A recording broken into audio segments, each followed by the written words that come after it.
Rink Rats, what's going on? Good evening. Happy Friday to you all. Andy Campbell here with another podcast coming at you, another Rinkcast from The-Rink.com, Season 6, Episode 8. Lot to talk about with Partick Kane.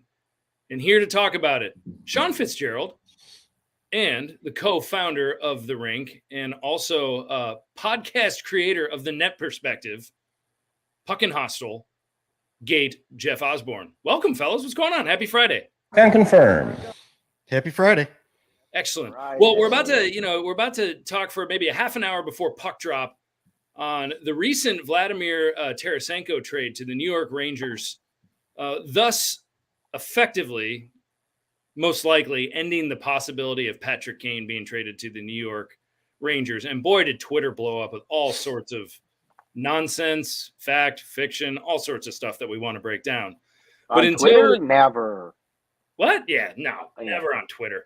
But before we do that, before we get dismal and talk about the Blackhawks, who are really bad and kind of tough to swallow this year, as Christopher Walken says, is the Continental.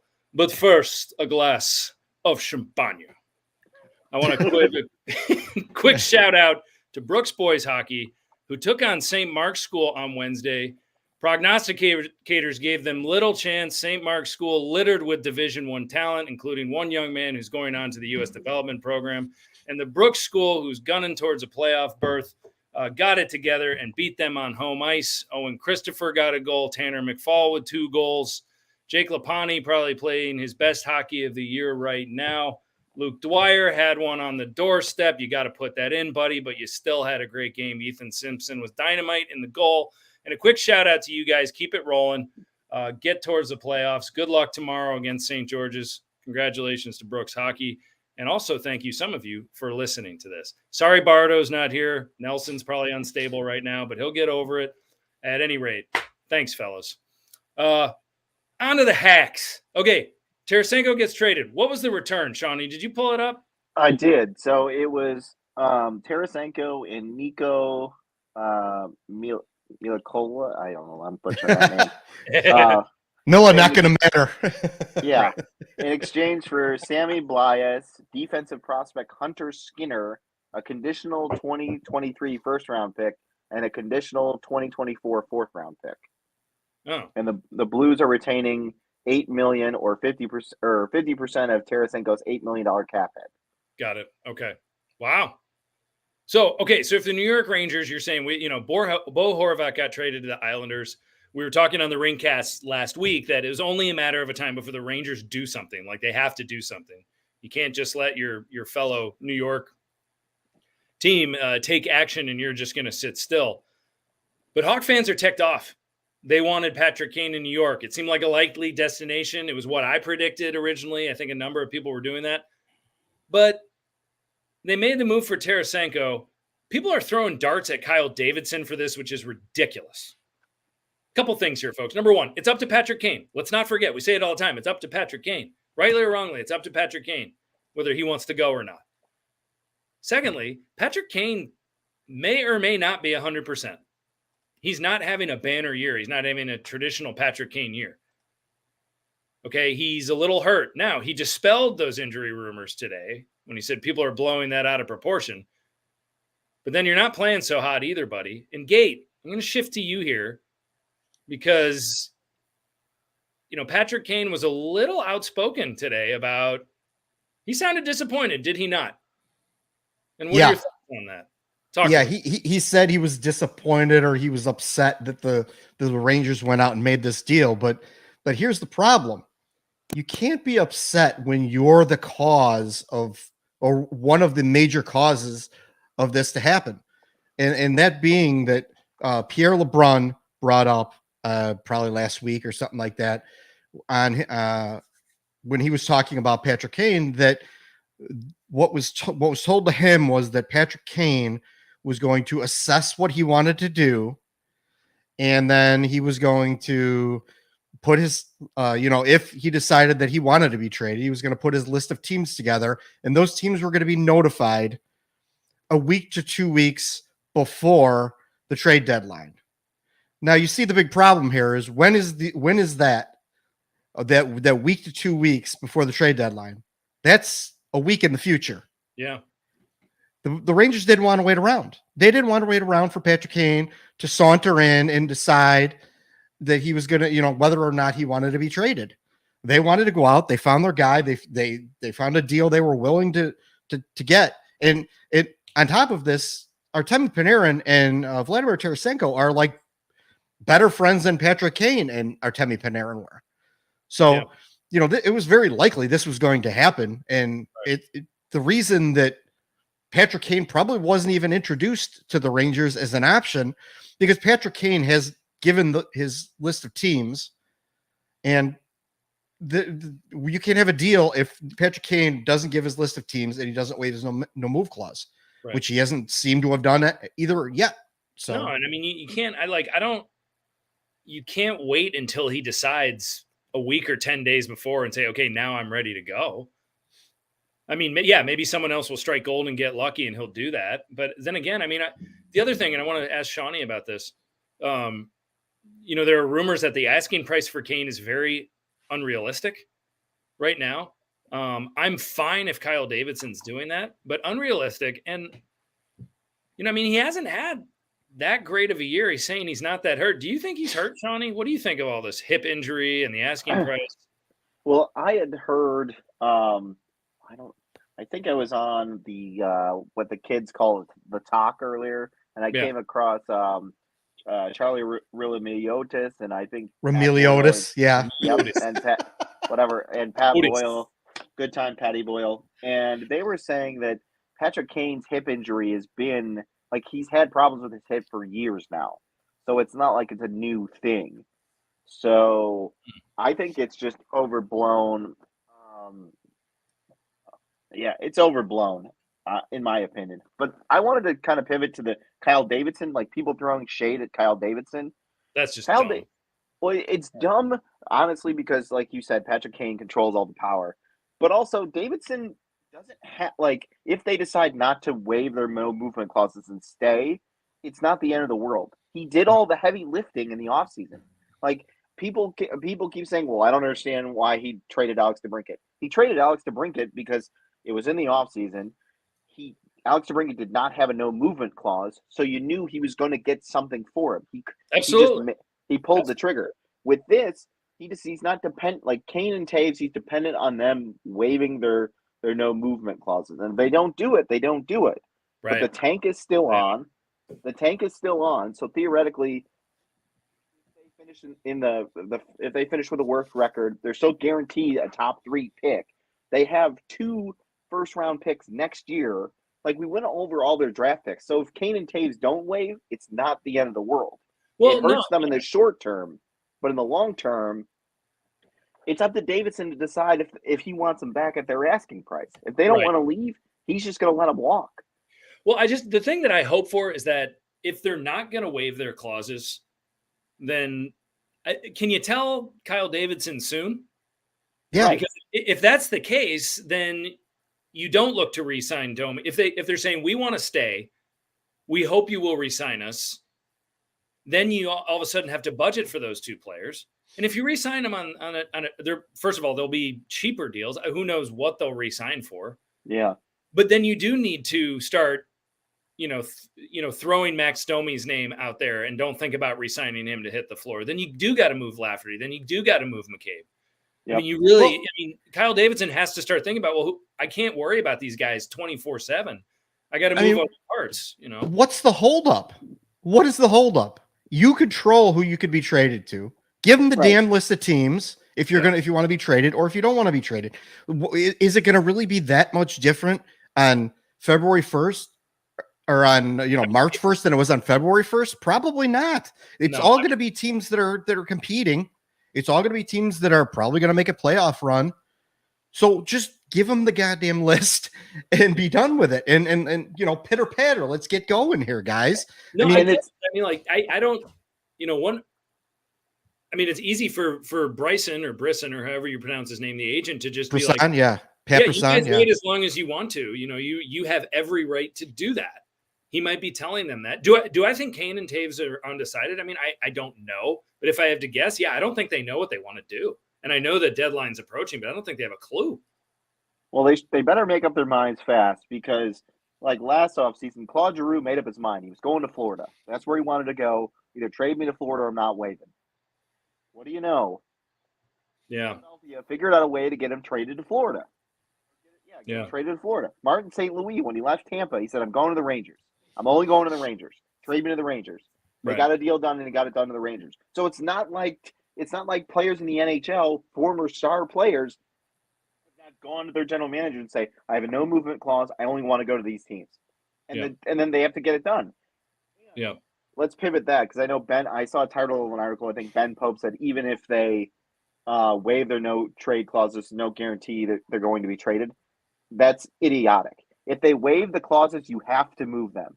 You have to, regardless. If the return's lower than you expected, it does not matter. Yeah, but I think that would be one of those where Kyle Davidson's like, hey, Patrick, we got a deal lined up. Will you waive for this?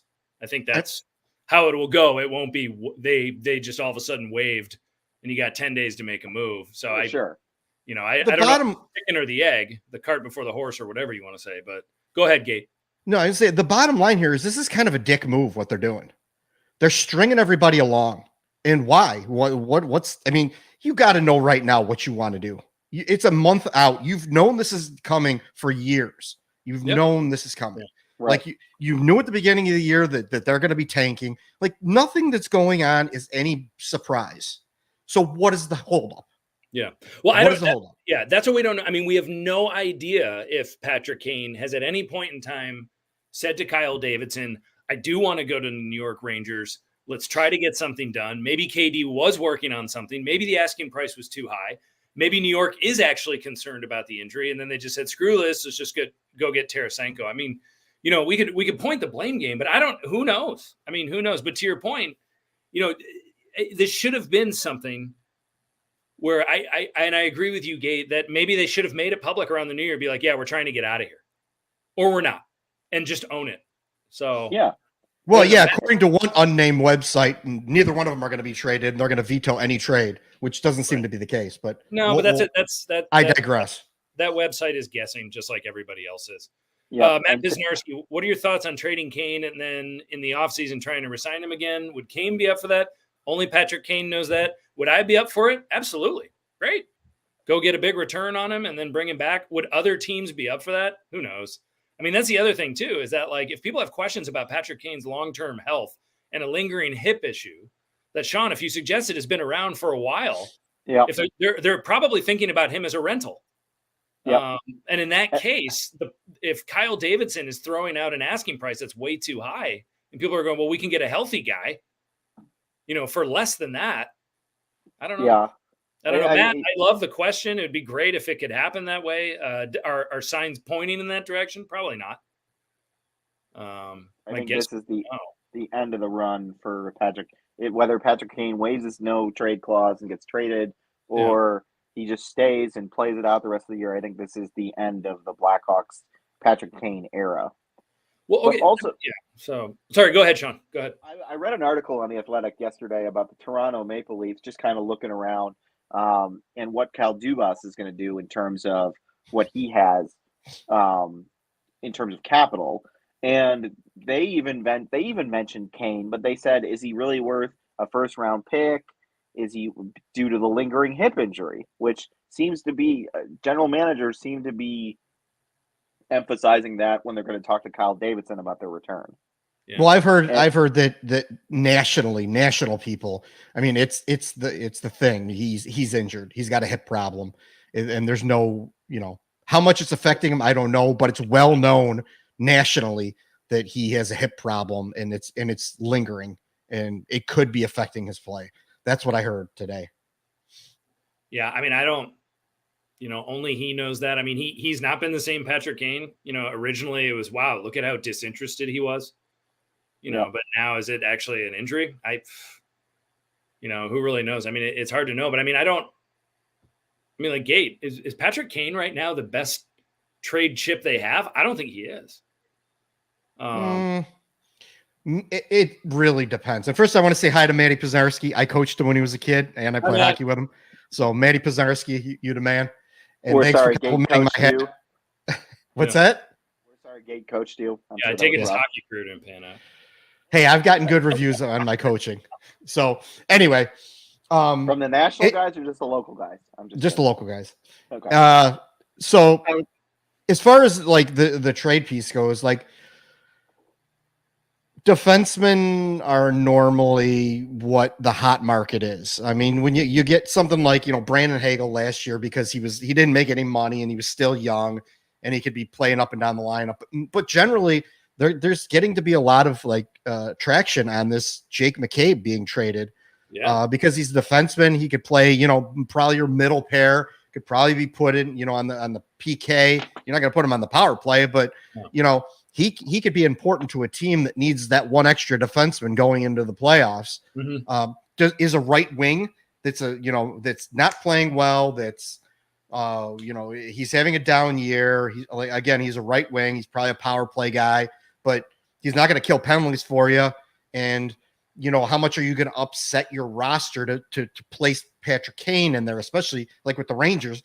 They've already put Tarasenko in there. So, you can't do that. And where else is he going to be able to fit? So I think, as far as, their top trade chip, I think probably still he is, but it's real close that, like a Jake McCabe or something like that. And, Sam Lafferty is going to be what Sam Lafferty is. Everyone falls in love with him because he's the plucky white center fielder on the Cubs the Tom Waddle guy. Like, okay, that's great. He's a guy with a lot of, personality, and everyone likes him like they like Hagel, but he's not going to bring you back anything huge. He's going to bring you back a second round pick. He's going to bring you back. I think Lafferty's peak is a second round pick. I think the asking price I think that exceeds it. Actually, I've read the asking price is a third rounder is what Davidson wants, and I don't think a team like Toronto isn't willing to pay that, according to Laz and whoever the Toronto writer was. Apparently, I've been reading a lot about the Maple Leafs for some reason lately. How can you not? They're all over everywhere. I would agree with Gate. Kane is still the best trade asset they have. The question what people are going to ask themselves is, are you trading for the player he is, or are you trading for the player he was? Right. I mean, that's a really good question. The other question that I have is about the 50% retaining salary rule. Yep. How does that work with a player who's under contract for multiple more years? I'm thinking you can still do that. Yeah, I think you can now, would that 50% of that count towards it? I'm thinking of Jake McCabe here. This is where I'm going. Yes. Generally you would retain half of his salary for the rest of his contract. Right. Yep. So then there would be a $2 million cap hit for a player that doesn't exist on the roster anymore for 2 more years if you do that with Jake McCabe, if you're the Chicago Blackhawks. At the same time, if you're Kyle Davidson, if you decide to exercise one of your 50% cap hit retainments, do you get a better return doing that by moving Jake McCabe than you would Partick Kane or Jonathan Toews? Maybe not because their contracts expire, but at the same time, the return on McCabe, I would feel if someone could fit him under that cap would be pretty substantial. Well, and if you retain half of it, that's perfect. And then if you pivot to trade Kane or Toews, you could probably, as somebody put it earlier, launder them through a third team. Yeah, that's what Maddie just brought up online. You can just you trade them, you put them through, like somehow Arizona's involved because Arizona will retain some money or keep it on their cap or something like that. And that's or how with McCabe, you bring a bad contract back. Like if he was going to your beloved Boston Bruins, you would bring a bad contract back. Yeah, bring back Craig Smith somehow in that thing or whatever. Yeah. But you're starting to. I don't know. You're starting. 6 months ago, we're saying Partick Kane is going to be the hottest item at the trade deadline. Then he doesn't have a very good year. He might be hurt. No one knows if he's waiving or not. And you're seeing players being moved right now that I'm sure a few other teams are going, gosh, I should have done that instead of waiting around for this Kane thing. Well, and Kane waiting to the last minute to give the Blackhawks like the teams he wants to go to. like obviously the Islanders struck first with Bo Horvat, and then Tarasenko is from the second domino to fall. I'm sorry, what was that? Second domino, not the sex domino. Second. Okay, sorry. Yeah, I'm not sorry, talking about Carlos something else. Correa and getting an injury. I'm not talking about that. No baseball today. He's signed more contracts, by the way, than anybody this year. But I digress. Yeah. Better figure it out because he might be out of places to go. Right. I don't the marquee, what Florida acquired Claude Giroux, and I keep going back to Claude Giroux. No, it's fine. I believe on the deadline last year, correct? I believe it was on the deadline day. Mm-hmm. So that's the only thing I can think Kane is waiting for. But yeah, unless now Jonathan Toews did not travel with the team. Is that correct? Illness. He's still out. Yeah, they say he's sick. It's a non-related COVID illness, and it doesn't seem they have been reporting that it doesn't seem to be related to that his affliction that he has. Yeah. Did they say it was flu-like symptoms? I mean, when people don't say the flu; they just say flu-like symptoms. I know everyone's sick right now, so yeah, it's true. 'Tis the season. I mean, Jonathan Toews is. I still think he's an attractive piece. I mean, I know you got to eat some salary, but I mean, he's leading the NHL in faceoff percentage as of today.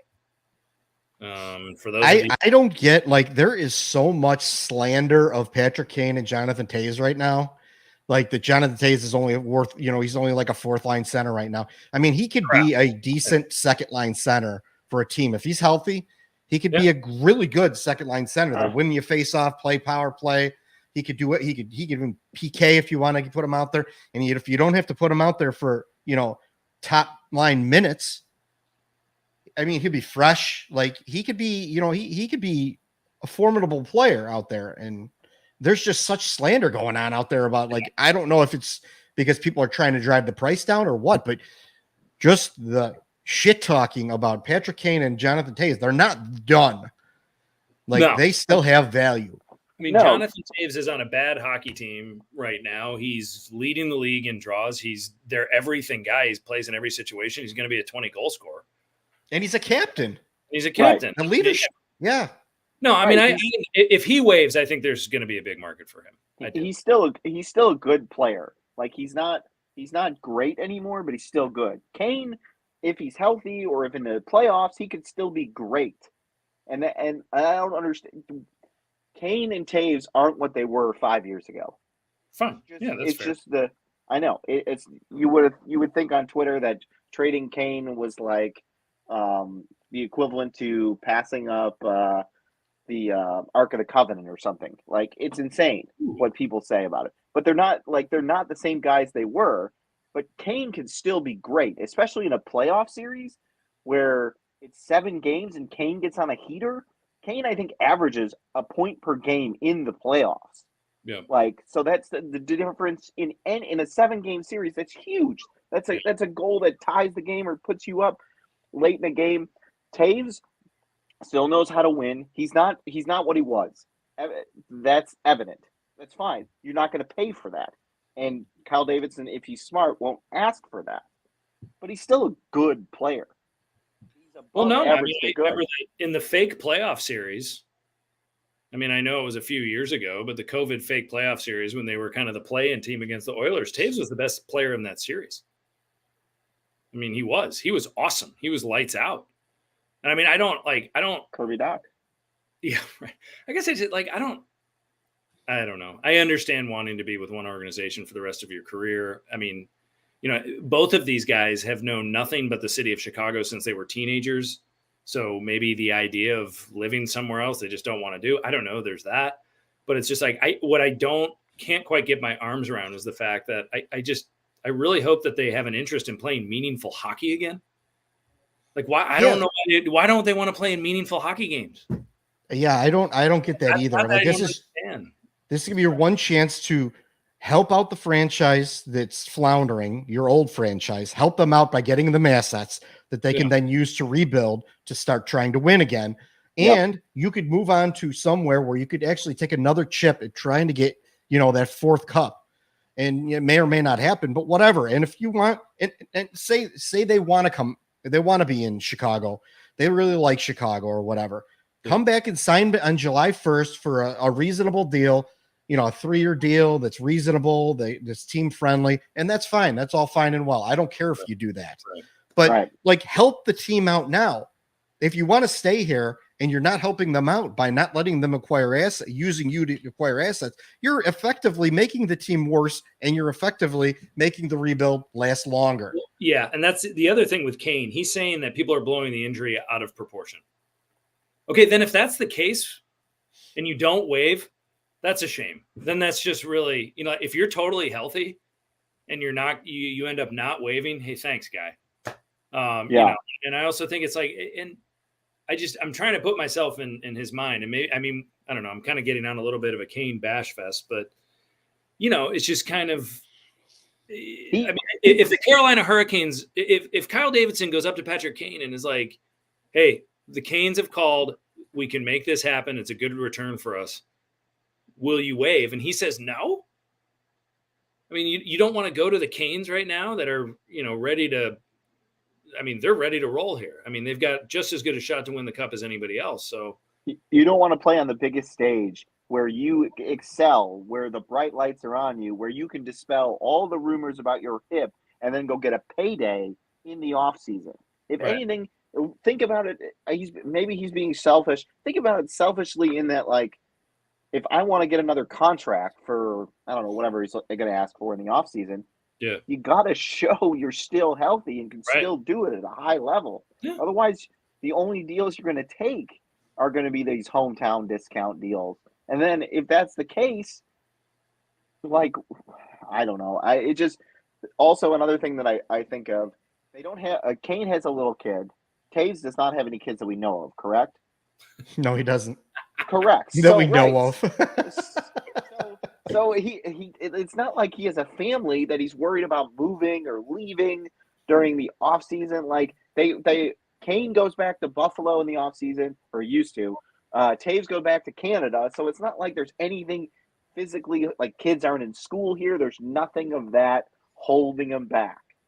Yeah. Because some players in other sports have not waived their no clause because they don't want to be away from their family, or they don't want to uproot their family or something like that. I get that. But these guys don't have that.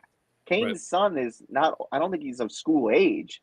Mm-hmm. So it's not like, what are you taking him out of, like, baby daycare? I'm sure he can make friends with somebody else shaking a rattle in a different city. Yeah. Or just him and the girlfriend stay here, the baby. Yeah. So I don't know. We're diving into their personal lives here, but at the same time, here's our buddy Landon. No, we agree, Landon. They're not going to wait, and they're not waiting. They're not. We just saw that the New York Rangers did not wait. They said, "Look, we got to do this. We don't know what this guy's going to do." Right. So you can't wait around if you're an NHL team and you're saying, "Okay, well, Kane, might last minute just waive his trade clause, and if he doesn't, we can't pass up on any other deals." The Rangers were talking to Armstrong, and Armstrong said, yeah, let's do this. And the Rangers said, well, we can do this now, or we can wait and then possibly face Tarasenko in the playoffs without Patrick Kane. So they pulled the trigger. Also, the NHL is not the NBA. Like, the NBA had 28 teams make deals. 28 of 30 NBA teams made trades. The NHL doesn't do that. Like, it's not like there's only going to be a certain number of teams that are going to make trades. Not everybody's going to reshuffle the deck like in the NBA. So there's only a finite amount of teams that Kane could even be traded to. So the longer he waits, the less options he has. Yeah. And again, these are all his choices. I think we're all getting antsy because the trade deadline's approaching, and New York was a possible destination. I think the comments that he made today, while he didn't mean anything by them as far as, but when he said, oh man, I really would have liked to go there, or whatever he said, something indirectly like that. It's like, well, wait a minute. Like, guy, like, he was probably better off saying, like, yeah, I heard about it. Tarasenko's a great player. He's going to be in a great spot, and good luck to him. And that's it. But to kind of lead on that, I don't know. He just keeps going back and forth. And like Maddie said here, he's like, if they don't waive, it's because they want to re-sign her. I honestly, for the life of me, I can't understand why they would do that. I mean, to re-sign here for what, 3 years? Is this team going to be any good in 3 years? No, it's not. It's maybe going to be on the cusp of actually, being able to win a playoff series or so, but they're not going to be good. And so even in an extension, they're not going to be around if this team is ever, in a position to probably win a Stanley Cup again. So that means you're just resorted to the fact that you're going to play meaningless hockey from probably January on for the rest of your career. Oh, that's very real. That's very real. We're talking about this year's lottery. Next year, the Hawks could have a lottery pick too. I mean, they're not going to just all of a sudden snap back into this thing. I mean, if something happens, they end up with like Mitchkov or whatever. Mitchkov won't be here for 3 years. Oh, and because remember, like taking into a whole world view, Russia's still at war with the Ukraine. Like, how does that affect him coming over? Like, because he is a Russian player. Like, there's so many variables when it comes to Mitchkov that it could be 5 years. Well, no, and I mean, Bedard could, if they get Bedard, he could put up a ton of points next year, but the team might not be that good. No, I mean, who's going to play defense? No. Fantilli, Carlson. Who's going to keep the puck out of the net? Nobody. Right. Their goalies aren't ready. Like, what did I read? 3 to 5 years it takes for a first-round pick to be like an NHL above-average player if they're not the number one, or like a generational talent. It's like 3 to 5 years after being drafted. That includes like their overage year or the AHL, all that stuff. If Kane and Taine sign for 3 to 5 years, maybe their first-round picks are just becoming NHL regulars. Maybe Korchinski's just a regular by then. Yeah. Or maybe, Frankie Nazar, who's playing for Michigan tonight. Well, he's going back to Michigan next year. I mean, there's that. So there's that, but he's playing again. He was a first-round pick, so that his injury set him back another year. So it's still another 3 to 5 years for him. Yeah. Maddie, I hate to be the bearer of bad news, but they are not going out and making big free agent signings next year to put behind third line Jonathan Toews and maybe second line Partick Kane. They're just not going to do it. This rebuild is burning it to the ground and starting fresh. They're not going to be in any position next year, the year after, or maybe even the year after that to probably even do anything in the playoffs. It's just not going to happen. Yeah, they're not going to go out there and do that. That's not happening. Yeah. They might be acquiring people's trash like they did with Toronto. They got the goalie, whose name is escaping me again, Mrazek from Toronto for a first-round pick, and they picked up his salary so they could get salary on the books. They might be doing that. Cal Davidson said maybe I'm open for business. There'll be a few of those moves. You got to do it. So at any rate, puck drop is about to happen, and obviously, folks, everyone's getting a little antsy here. And no one more than the members on the Rinkcast. We want action, man. We want to know what's going on. We've waited a long time for this trade deadline, and no one's moved yet, and it's getting really annoying. I think that's kind of where we're all at tonight. Yeah. We're all getting bothered. We all wanted the Rangers to be a possible destination, and that window just closed. And it's nobody's fault necessarily, but we're all still hoping that both Jonathan Toews and Partick Kane will waive their no movement clauses, and there will be a hefty return, and we can say, we love you guys. Thank you for everything. Let's start a new chapter. Any other thoughts, Gate, Shawnee? What else you guys got? I just want to see everything get rolling. Let's get rolling here. Let's move. Let's start moving, I want to see some action. Yeah, I'd like to see some action from the Hawks, but also I'm curious to see what Ottawa does with Alex DeBrincat. I know it's kind of was a subject of a rink chat and online that the asking price for DeBrincat now from Ottawa may not be the return may not be what they paid for DeBrincat from the Hawks. So it probably won't even be close. He's a 60-point. He's like a 65-point player right now. Yeah. And he was billed as a potential 50-goal scorer. Well, here he's going to score 27 this year, 26. Yeah. So and the Corch man is a great prospect. So we'll see. I mean, a lot of signs pointing in the direction that the Hawks might win that trade. Time will tell, but I like it for now. I'll say that. One more, Maddie. Thank you for writing that in. Yeah, I missed those days too. There was a lot of Twitter rumblings that Antoine Vermette's name was floating around the Twitter sphere. Yeah, they were saying that was like the last real splash. Yeah. That was a high level one that actually made a difference in the playoffs. That panned out. Yeah. It wasn't those two bums we got from Oh, God. Dale Weiss and Tomas Fleischmann. Oh, man, and we lost Deneau. terrible. Oh, and you gave up on Deneau on that, and he's a hell of a hockey player. But on the Antoine Vermette, Patrick Kane, sorry, we're a little tough on you tonight.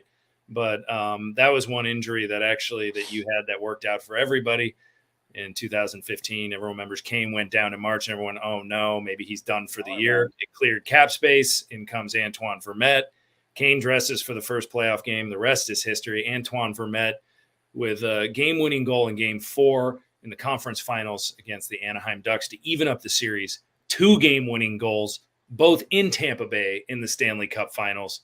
And the Blackhawks won their 3rd cup in 6 seasons. And Antoine Vermette, maybe the best trade deadline acquisition in Blackhawks history. Is that too bold? I don't know if it is. Despite Joe Quenneville trying to keep him off the rink as much as possible, right. Yeah. and miscasting him as at a wing. He was a healthy scratch in Game 3 of that final. Yeah, that's right. That's right. Yeah, the game before he scored that overtime winner against Anaheim, he didn't dress. Scratch. Yeah. He didn't dress. Quenneville hated Antoine Vermette, and I have no idea why. Well, he shouldn't. Brought him a ring. Fleischmann and Weiss, which was rightfully so too. That was really, really bad. Now, But 13, I also think did they pick up anyone at 13 in the deadline? I know in 2010 it was Johansson and Leddy for Cam Barker. Was that then? When did they bring Oduya back? Was it 13 or was it 15? Oduya now. Yeah. Maybe that was Might have 13. been 13. I Yeah. think it was. Or 12 because Rundblad was in there too. Oh, God. My boy, Rundblad. I still got that jersey in the closet. I'm not selling that one.